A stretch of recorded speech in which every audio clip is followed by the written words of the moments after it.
Right, hello, here we are. So week 163. Back from the Maldives. Always nice to come back to your tank, to be honest. Put my cup of tea down somewhere. 1 second. Right. Yes.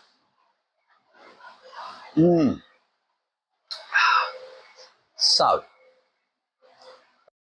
yeah, so let me just address the Maldives first, because I've had a few comments about the video I made regarding the state of the reefs.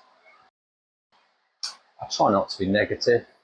I don't want to just, be some miserable old sod who makes videos about how the world used to be better than it is now. But in some instances, it was, and there's no other way to put it, really. So I guess the main thing is that because I've been diving in the Maldives for 4 decades, my initial diving on the reefs, was amazing, and they weren't brilliant, but they were pretty vibrant and full of life. And I can remember when I was training diving, because I actually did my training in the Maldives. My scuba dive paddy course. And when I was doing it, there were divers there that had been diving, for years, and they were telling me how good the reefs used to be, and that was 90s. So even by then, people had seen a decline in the reefs, and obviously now it's just much worse, I guess. I'm probably slightly unlucky than the fact that I turned up on the back of a 3-month extremely warm period. And the guide that I had was also a marine biologist. So it's quite rare, actually, because most guides are not really that, how would I put it, sort of educated, I guess, about the corals. They're pretty good with the fish, but I think all the time I've been diving, I've never actually had a dive guide that's gone to me and, look at those amazing tabling aquaporas, or, these gorgeous varieties, or, they just go nice corals. But this guy knew his stuff, and, he said that it's probably one of the worst times that he's had since he's been in the Maldives. Some of the dive sites, they just don't go there anymore because the whole thing's just bleached out. Yeah, so I don't really know how else to put it. I'm sure that maybe there's other parts in there that are better, but yeah, I mean, overall, my wife and I decided that we probably won't go back to the Maldives. I think it's just declined to a point where I just don't want to go there, really. But I suppose that's one of the things about getting old, is if you go, because I went back to Bali as well. I've been going to Bali for probably, 25 years or whatever. And the last time we went to Bali, it was just so busy, so built up to what it used to be.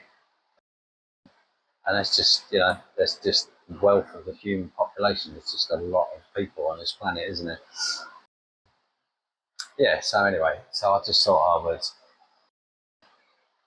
address that, really.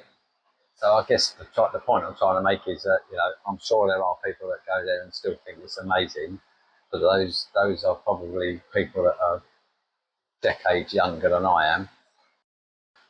And, sorry, it's a dog between the pants. Yeah, and so, they've got a different reference point. My reference point was taken when I first started in the 90s. I did a similar thing. I went to the Florida Keys, early 90s, I think that was, late 80s, I can't remember.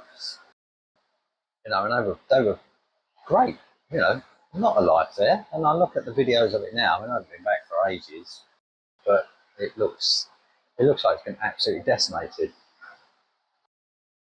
Yeah, so anyway, so that's enough for that. So yeah, so I think I enjoyed the trip. It's very difficult not to enjoy the Maldives.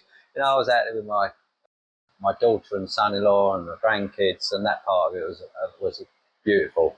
But you know, from a purely sort of zoological, biological sort of standpoint, it's just, it really has succumbed to one, to the local tourism pressures, and two, to just the global pressure. And so yeah, so I think I've enjoyed that, but I doubt very much if I go back again. Right, so that's that anyway. So tank wise, it's all looking pretty good. So the first thing, all the fish are happy, all the fish are healthy, which is my main concern. So the only incident I had really was that I had a temperature spike on Saturday. So I was travelling Saturday. I left Maldives Saturday morning. I got back late, not late, about 8 Saturday night. And I can't remember where I was. I can't remember if I was either on the first flight because I flew to Dubai, or maybe I was at Dubai and I checked WhatsApp. My son said, "You've got loads of beeping going on in the fish room," which is never a good sign. So I checked on the Apex and the temperature was like at 26.5 or something. So I normally run a tank about 25.5, and to be fair, normally the temperature ranges from maybe 25.2 to 25.5. It's generally where it sits. It might dip down to 25.1 if it's a particularly cold night or something. But you know, throughout most of the sort of spring, summer, autumn months, pretty much stays the same really. Yeah, so 26, 26.5, and I was like, that is weird. So obviously the first thing, maybe a heater stuck on, but it didn't really make any sense because it wouldn't have been on anyway because the tank was not cold enough. So the heaters really only come on, you know, in the depths of winter. So, and then so I had to think, and I thought, right, I think the only thing it probably be the aircon is not venting out. So by which time I was on the second flight, I thought I'd be home shortly anyway, you know, shortly, like 6-7 hours or something. So I just waited till I come home. So unfortunately, my son, I'm not blaming him at all, right? Nothing, not his fault. You ask someone to look after your tank, you know, you take it on the chin, whatever happens during that time period. So unfortunately, what he'd actually done is he was cleaning the glass and he'd gone down to clean the end panel, which is where the aircon sits. He pushed it out of the way. The vent had fallen out, like, you know, the ducting pipe had fallen out of the hole through the fish room wall, and it had fallen basically on the floor. So it was pumping the hot air straight into the fish room. So unfortunately, he turned it down even more. So he's trying to set the temperature in the fish room to 20. Normally the aircon sits set at 24. And he shut the door because he thought, because it was warm outside, maybe it's just the sun's hitting the room and heating it. So by the time I got back from the airport, I came straight out. I just dumped my case, come straight out. I wanted to know what was going on, because at this time my Apex was telling me it was 27.2, which is, I wasn't really concerned about the actual temperature. 27.2 is fine. I ran my first tank at 27, like the whole time I had it. So I wasn't really concerned, but it's just I didn't like the speed. It had gone from 25.4 to 27.2 because it had probably shot up in a couple of hours. So I don't really like quick changes like that. Yeah, anyway, so I came out, I looked straight at the aircon, the ducting was on the floor. The fish room felt like a sauna. It was absolutely boiling because the door had been shut and that thing was just pumping out.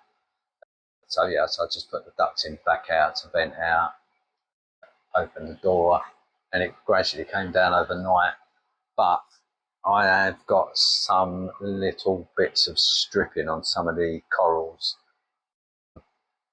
I don't know whether it's due to that or due to something else. I've got to test for, I've done the phosphates, which are at 0.1, so I don't know if that's absolutely fine, so that wouldn't have caused any issues. But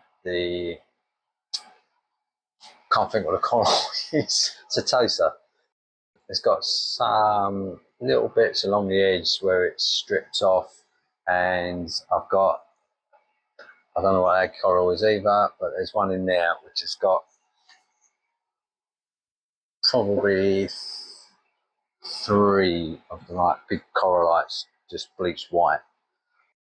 It could be absolutely nothing to do with that temperature spike. It could be something completely different.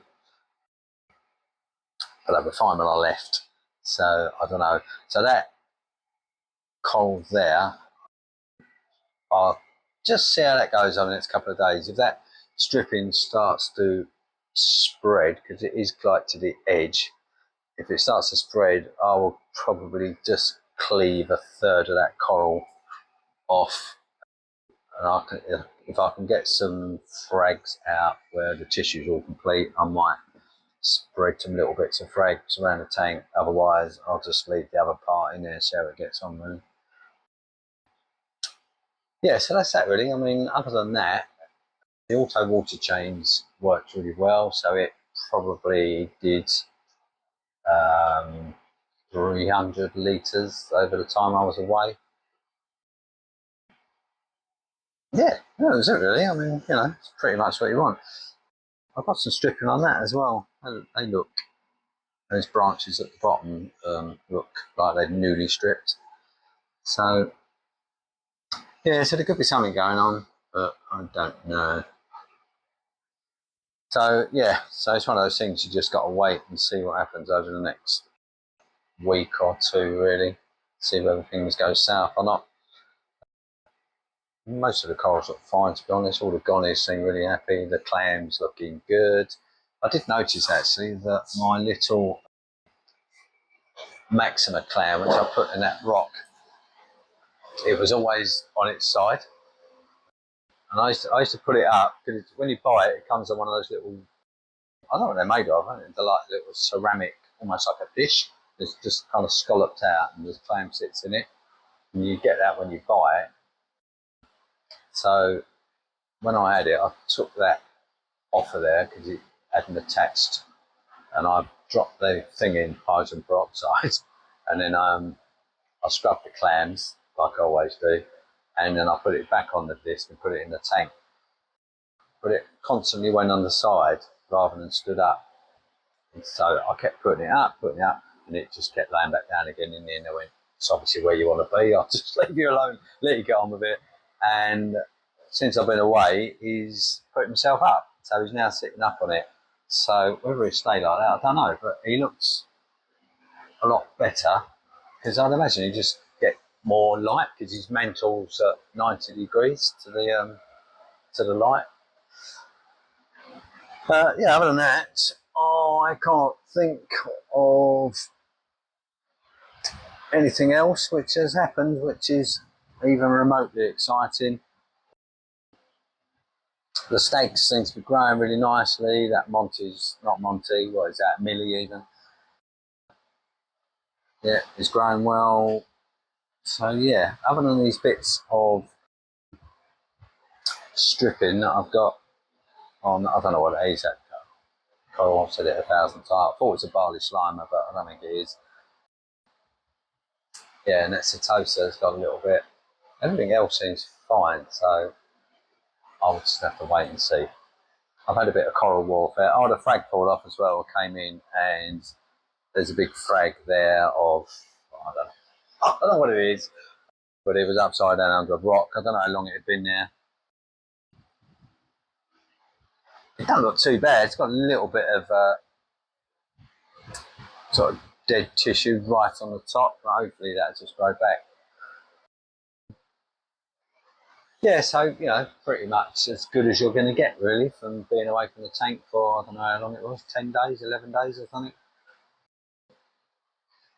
Yeah. So, I think, dog. What was I going to say? Shit, I was going to say, I swore it, Oh yeah, I'm going to add some more bio pellets, I think, because I haven't had any for probably 2 months. So I use the, what do I use? Tropic marrow? Actually, I should check. I've actually got some before I say I'm going to put some in. Sure, I've got some somewhere. Yeah, I use the tropic marine ones, and I've tidied all the fish room up to an extent where I don't know where bugger all is now. Oh, this is them here. Yeah, this is it. So MP back to pellets. So I've got some in there. It's about half full. So you have to put these in boiling water for I think it's an hour or two before you can use them. But yeah, I'm going to check the nitrates, but the sulfur reactor is going at full pelt now, so I can't increase the drip rate anymore without it putting nitrates back. You know what I mean? But I do like it. It's super simple. Now I put the automatic vent on there for the air, so it just vents out on its own. It's worked absolutely perfectly. So I really would. I'd like that reactor just in like I think that's a litre. I just like a big one. I don't think they make them, and I don't even know if that Coralline or whatever it's called. I don't even know they're still trading, to be honest. I couldn't really find anywhere that was selling their products. I know D&D makes nitrate reactors, but they don't. I don't know why they overcomplicate it for some reason. So the other thing I was thinking of that I could possibly buy a second-hand D&D calcium reactor, like the one I've got, and just convert it to run it as a sulfur reactor. I think that worked quite well because they're pretty simple. I could just change, like I didn't need a bubble counter and stuff on it, but that'd be quite easy to convert. So I might see if I can pick up a second-hand one of them, because I quite like the idea of just controlling my nitrates with that and the drip rate. Really, it just seems really low maintenance and really easy, which is what I like. I'm not saying the bio pellets are not easy, and they are pretty easy really, but it's just, I think it's just easier to control the sort of drip, a drip rate to get your nitrates where you want them. It's just easier. The bio pellets are a bit more of a rougher measure. I think it's just harder to fine tune them, and then obviously they get used up over time. Because the other thing it tells me about the sulfur reactor is that media in here lasts for like, talking into the years before you have to change it. I was like, that's pretty cool. Yeah, so that's my thinking on that. And the other thing was, which I got no idea, no one's messaged me to say you're talking rubbish, but it's what I mentioned, I think, was it the video before last about the using anaerobic bacteria rather than aerobic bacteria, because I think possibly it just biologically, it makes sense to me to think that anaerobic bacteria is not going to affect the pH, whereas anaerobic are, because they're absorbing oxygen out of the water and they're giving off CO2. So if I could I don't remove them all obviously, but the ones that are feeding off from the bio pellets to bring the nitrates down, I'll just switch it over to the anaerobic ones. And I don't know. That's just me thinking. I'm sure someone somewhere has done that, worked it out. But if they have, I haven't seen it. Yeah, so overall pretty good. I think that's it. Start rambling otherwise. This is actually the third time I've taken this video because I just keep going off on random tangents, because as you all are quite aware, I'm sure by now, I don't have any scripting, or sometimes I make bullet points. If I've got specific things I think I need to talk about, most of the time I don't. So yeah, so I just sit and chat, and then sometimes I'm so old that I can repeat myself at the end of the video, something I said at the beginning. So I have to edit it out, but most of the time I don't. Yeah, so I think I'm done. So I will see you. Oh yeah, I've got a t-shirt, actually I forgot to mention that. Thanks, Ron, for the t-shirt. Yeah, so I will see you in the next one.